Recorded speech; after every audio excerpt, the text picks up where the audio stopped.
Pandya and today I will teach you about the element of account standard 12 part 1 and chapter 1. Chapter 1 Introduction to Partnership. In standard 11 we already learned about the sole proprietorship and from the limitations of a sole proprietorship there is emerged the partnership. The partnership form is emerged from capital and managerial limitations of sole proprietor firm. Following are the reason for emergence of partnership firm.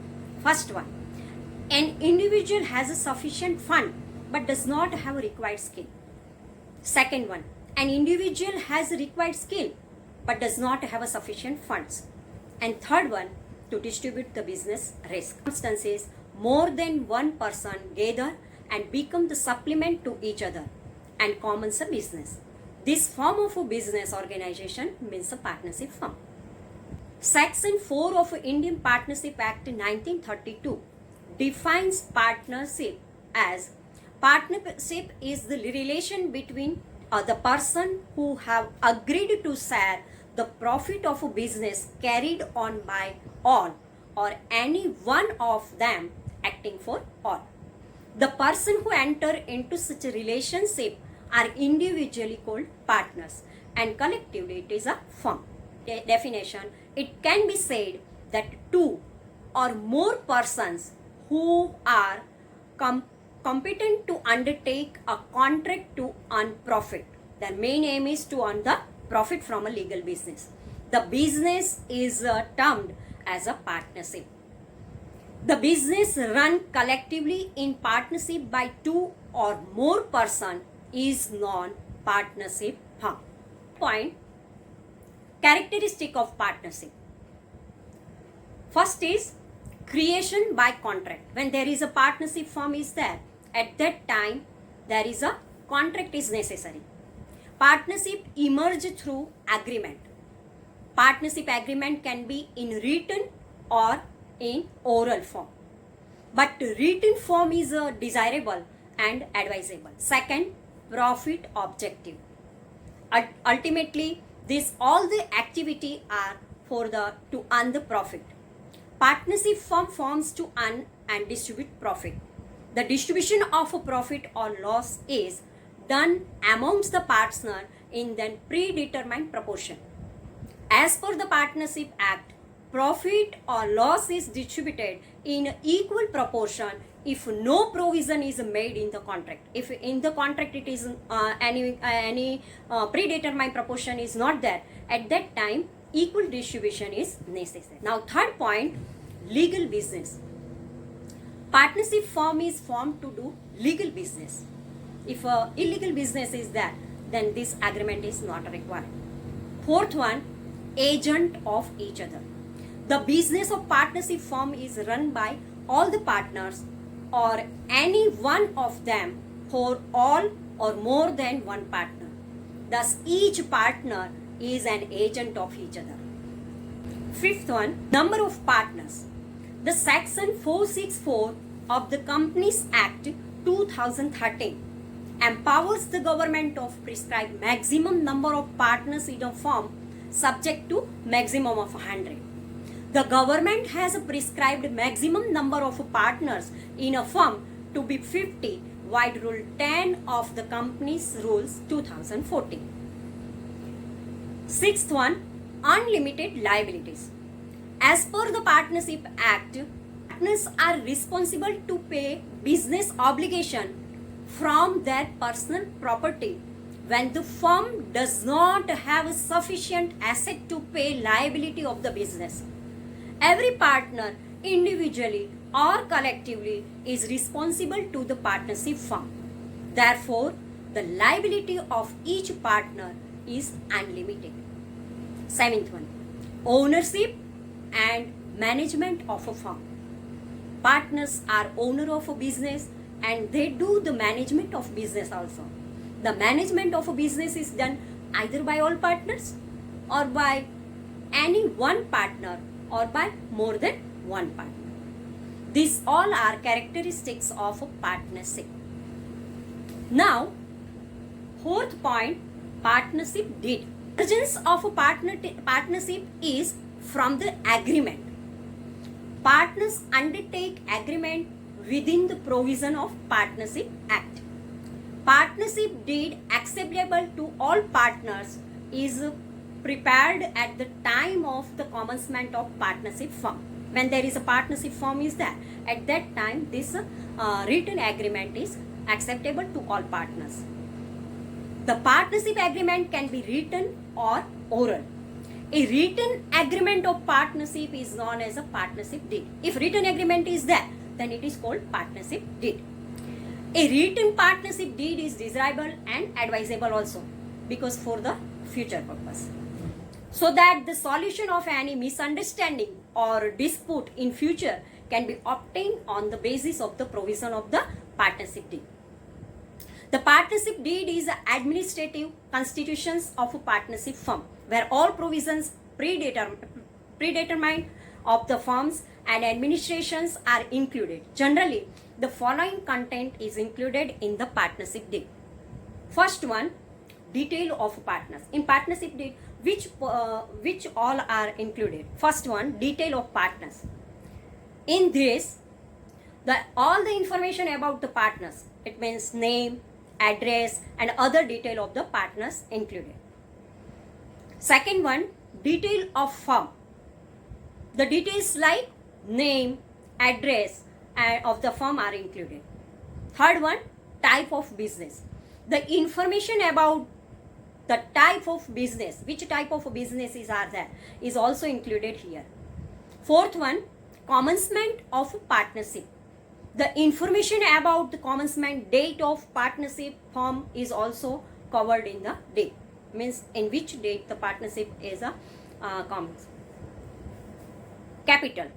The amount of capital introduced by each partner is mentioned here in the deed. It is not then to bring capital by each partner, it is necessary. Sixth one, if a partner give the capital, then interest on capital is also necessary. Whether interest on capital is to be paid or not, this also mentioned in this partnership deed. If yes, then what percentage? This point are also mentioned in the partnership deed. If no provision is made in partnership deed, no interest on capital is paid to the partners. This is very important. If in a partnership deed any interest is not given, then on capital no interest is to be paid. Now, drawing. Drawing means withdrawal. When the owner of the partnership firm, means any partner, withdraws some amount from the business unit, it is called drawing. What maximum amount can be withdrawn by each partner is also mentioned in the partnership deed. Now, when drawing is there, then next point, interest on drawing. At what rate interest is to be charged on drawing made by the partner during the year is also mentioned in the partnership deed. It means when there is a drawing amount is also fixed, then interest on drawing is also fixed. There is no provision in the Partnership Act for the interest on drawing, but if necessary, such provision can be included in the partnership deed. Next point, distribution of a profit or loss. In which proportion profit or loss of a business will be distributed among the partners is provided in the partnership deed. If no provision is made in partnership deed, as per the Partnership Act, profit or loss is distributed in an equal proportion. Now, 10th one, salary, bonus, commission, and remuneration to the partners. There is no provision on the Partnership Act for the payment of salary, bonus, commission, and remuneration to the partners. If any partner takes active participation in the management of the partnership firm, a provision is made in the partnership deed for the payment of salary, bonus, commission, and remuneration to the partners. Now, 11th one, interest on loan provided by partner to the firm. If additional capital is necessary, then by the partners, means owner of the partnership firm, introduce some additional capital to the partnership firm, and it is called the loan. The rate of interest is to be mentioned in the partnership deed when any partner is lended a loan to the firm. If no provision is made in the partnership deed, as per the Partnership Act, 6% per annum interest will be paid on the loan. This is the most important, because when there is a in partnership deed any percentage is not given, then 6% per annum interest on loan is calculated, given by the partner to the firm. Interest on partner's loan is treated as an expense of a business, because it is the expense for the business, and so it is debited to the profit and loss account. Now 12th one, goodwill. The competitions are to determine the value of goodwill at the time of admission of a new partner, and at the time of retirement or death of partner is also mentioned in the partnership deed. This about the goodwill we already learned in the standard 11th. Now 13, admission and retirement. If a running business is there or partnership firm is there, at that time some new partner is admit in the firm, and existing partner is retired from the firm also. For the provision pertaining to admission of a new partner and the retirement or death of a partner is also mentioned in the partnership deed. And last one, dissolution of a firm. In what circumstances firm will be dissolved, what procedure will be adopted, etc. These points are mentioned in the partnership deed. The payment of salary, bonus, commission, remuneration or any other payment only to active partner of the partnership firm is available as a deduction as per the section 40B of Income Tax Act 1961. As stated in section 40B of income tax, any interest payable to partners will be disallowed if no provision is made in the partnership deed. If in a partnership deed it is not, then it is disallowed. Any interest payable to partners will be disallowed. Therefore, it is desirable to mention it in the partnership deed. As per section 40B and subportion 4 of the Income Tax Act, interest payment more than 12% to the partners will not be given as a deduction. More than 12% is interest is there, then it is not deduction. As per partnership deed, interest more than 12% can be paid, but deduction will be allowed up to 12%. If any deduction is necessary, then up to 12% deduction is there. So these all are partnership deeds are there. Now, provision of Indian Partnership Act 1932 pertaining to accounting treatment in the absence of partnership deed. If in any partnership firm there is a partnership deed is not there, at that time what happened? Will not be given as a deduction. More than 12% is interest is there, then it is not deduction. As per partnership deed, interest more than 12% can be paid, but deduction will be allowed up to 12%. If any deduction is necessary, then up to 12% deduction is there. So these all are partnership deeds are there. Now, provision of Indian Partnership Act 1932 pertaining to accounting treatment in the absence of partnership deed. If in any partnership firm there is a partnership deed is not there, at that time what happened? So as per the Act 1932, some clarification is given in the partnership deed. First, each partner contribute capital in the firm by mutual agreement. There is a mutual agreement is there for individual partner. There what is the contribution of capital is there. There is no restrictions in the act in the regard. For the capital there is a no restriction is given by the government. It is not mandatory to bring a capital for each partner. Now second one, interest on capital of partner cannot be paid. It means on the capital there is no interest is there. Third one, the distribution of a profit and loss would remain in equal proportion. if partnership deed, in the absence of partnership deed, interest on drawing also not there. And when profit and loss distribution is there, then equal distribution is there. Interest on drawing is also not there. Salary, bonus, commission and remunerations cannot be paid to the partners. But 6.6% per annum interest is payable for the loan given by any partner to the firm.